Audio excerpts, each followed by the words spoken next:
यहां पे मैं बात करूंगा उन एस्पिरेंट्स की जिनका नहीं हुआ, हार्डवर्क किया, बिल्कुल जान लगा दी, फिर भी रह गया। अब मैक्सिमम जो रेस होती है वो 80 टू 100 के बीच में होती है, मतलब जहां कट ऑफ हुआ वहीं से 2 से 4 से 5 नंबर के बीच में इतने बच्चे होते हैं, इतने ज्यादा बच्चे होते हैं, उनका नहीं हुआ। किसी ने किसी ने जीएस में ब्लेंडर मार दिया, किसी ने सी सेट में ब्लेंडर कर दिया। तो ऐसी सिचुएशंस में अब होता क्या, बैक टू बैक अटेम्प्ट्स हो रहे हैं, इसमें उलझे चले जा रहे हैं, इसमें सारी चीजें होती चली जा रही हैं, लेकिन फंसते चले जा रहे हैं, ना सिलेक्शंस हो रहे हैं ना कुछ हो रहा है। और कहीं ना कहीं अंदर से एक डिप्रेशन का एक मोड भी स्टार्ट हो रहा है कि अपने ऊपर साला ट्रस्ट ही नहीं हो रहा है, यार क्या मैं सही कर रहा हूँ, जो उस बंदे ने बताया क्या मैंने उसको फॉलो किया और मेरा फिर भी नहीं हुआ।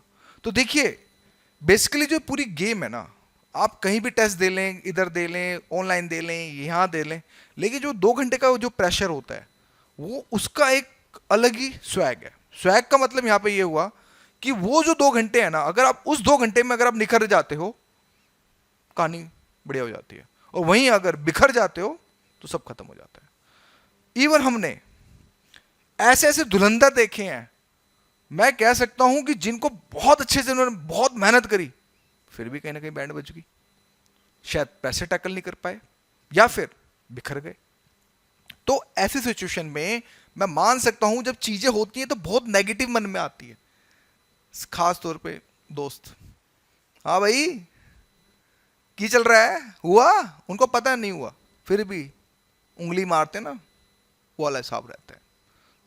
फैमिली, लो इस बार भी नहीं हुआ, लाओ लड़ गुड़िया की शादी करते हैं। अब वैसे भी लड़कियों के पास तो बहुत कम टाइम होता है। बॉयज के ताने आस पड़ोस के, क्यों, वो आपको जीतना नहीं देखना चाहते, क्योंकि जीत के तो आप सर के ऊपर भी तो बैठोगे उनके, नाचोगे ना उनके सर के ऊपर, जी हजूरी फिर वो करेंगे, तो वो नहीं देखना चाहते। लेकिन आपने अपने मन को शांत रखना है, ठीक है रो लो यार, नहीं हुआ क्या हो गया, रो लो, मेहनत तो आपने भी पूरी अपनी एफर्ट्स के साथ करी, पूरी जान लगा के आपने मेहनत करी, नहीं हुआ तो कोई बात नहीं, थोड़ा रो लो, रोने से मन हल्का हो जाएगा। 1 दिन रो लो, 2 दिन रो लो, मातम बना लो, कोई दिक्कत नहीं है।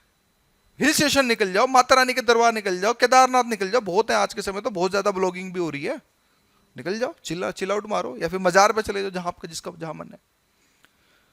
लेकिन उठो, कहने का मतलब यहां पे ये है, 1 हफ्ता, 1.5 हफ्ता, 2 हफ्ता आप अपने अपने आप पे मंथन करें। मंथन का मतलब यहां पे ये है, एनालाइज करो अपने आप को, अपनी कमियों के बारे में लिखो, जानो, उनको स्टिक करो अपने स्टडी टेबल के ऊपर, जब जाके एक नेक्स्ट ईयर की स्ट्रेटेजी पे काम करना स्टार्ट करो। ये नहीं ईयर लॉन्ग प्लान बना लिया, नहीं, हमेशा एक 1 मंथ का प्लान बनाओ कि इस समय ये है। देखो सिचुएशन जो हुआ नहीं हुआ ठीक है यार, देखो तुमने भी मेहनत करी है, अब किसी का पॉइंट 34 से हो गया और तुम्हारा रुक गया, तो क्या तुमने मेहनत नहीं करी? ये तो सिर्फ कहने की बात होती है, उसका पीडीएफ में नाम आ गया तो ठीक है उसने मेहनत करी, भाई तो तुमने भी तो करी मेहनत, किस्मत खराब थी, नहीं हुआ, कोई नहीं, रो लो थोड़ा किस्मत को, लेकिन आगे बढ़ना है। कंसिस्टेंसी, यूपीएससी, यार यूपीएससी को तो पता है ना भाई 6 अटेम्प्ट क्यों दे रहा है, वो चाहता तो 2 अटेम्प्ट में कहानी खत्म कर देता, आखिर वो 6 अटेम्प्ट क्यों दे रहा है? रीजन है इसके पीछे ना, कि भाई उनको भी पता है बड़ा है, लंबा चलना पड़ेगा, पंचवर्षीय योजना की तरह ही थोड़ा वो चलना पड़ेगा। तो जिनका नहीं हुआ कोई नहीं, थोड़ा चिल आउट मारो, अपने पर मंथन करो और हमें आगे बढ़ना है। इस समय ना देखो, तुम पीटी में फेल हो गए, बहुत अच्छी बात है, सुन के अटपटा लग रहा होगा लेकिन बहुत अच्छी बात है, पीटी से साला साला कलेश खत्म हुआ। मेंस में आउट होते हैं ना बेटा, 3 महीने के बाद फिर पीटी था, तो ना मेंस में हुआ ना पीटी में होता, लग जाते तुम्हारे 2 साल की लंका। पीटी में छट गए अच्छी बात है, अभी मेंस का टाइम है, मेंस को पकड़ो, ऑप्शनल खत्म करो यार, किसने रोका? बैक टू बैक प्रैक्टिस करो, रिवीजन करो, 5 बार 50 बार करो यार, कोई दिक्कत नहीं है, देखा जाएगा। इथिक्स को उधेड़ो, ऐसे को उधेड़ो, बैक टू बैक प्रैक्टिस करो, किसने रोका भाई? बहुत घना टाइम्स है, करना पड़ेगा, नहीं करोगे तो तुम्हारे सर के ऊपर फिर दूसरा बंदा करके जाएगा अगले साल, फिर अच्छा ये यहाँ की टॉपर है, अच्छा अच्छा यहाँ की इस बार टॉपर हुई है, फिर वही देखते रह जाओगे, इसने मेहनत करी, हम रह गए। तो भैया तुम कब बनोगे टॉपर फिर? इस वजह से मैं आपको यहां पे ये कह रहा हूं कि इस समय अपने मेंस के ऊपर मंथन करो, जो जो कमियां हैं उन पे फोकस करो। प्रीलिम्स को का भी एक सेक्शन खोल के रखो, क्योंकि प्रीलिम्स साला नहीं हुआ इस बार, तो इस बार प्रीलिम्स और सीसेट पे कमांड बनानी है। और जो लोग ये ना सो कॉल्ड सीसेट पैकेज, कुछ नहीं होगा, भूल जाओ। यूपीएससी बहुत बड़ी गेम खेल रहा है, ध्यान रखना। इसका मतलब यहां पे ये हुआ कि आपको अपने खुद की मेहनत करनी पड़ेगी। कॉल्ड वाले पैकेज, ये इतने का पैकेज ले लो, इतनी वीडियो है, हो जाए, वीडियो देखने से हो जाता ना, बहुत बच्चों का हो जाता जो सीसेट में ना एसएससी करा के आए हैं इस बार। तो इसलिए आपको खड़ा होना पड़ेगा, और आपको खुद ही होना पड़ेगा, कोई उठाएगा नहीं।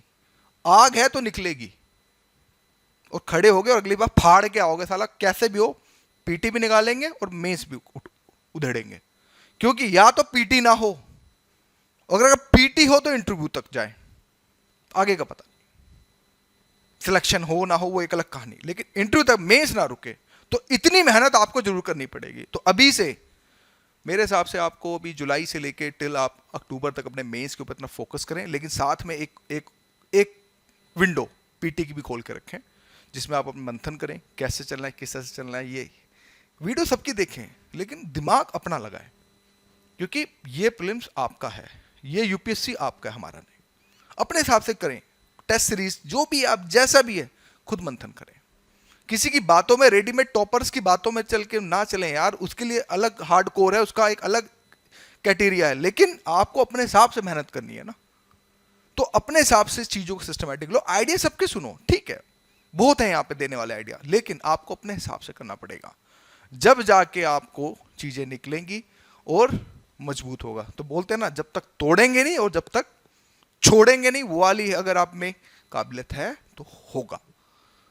भाई यूपीसी को पता है ना 6 अटेम्प्ट है, तो बैक टू बैक रैंक 10 छठे अटेम्प्ट में बंदे का मेंस हुआ है, फाइनल हुआ है, आईएएस में निकला। 5 अटेम्प्ट तक तो पीटी से हवा ही नहीं निकली।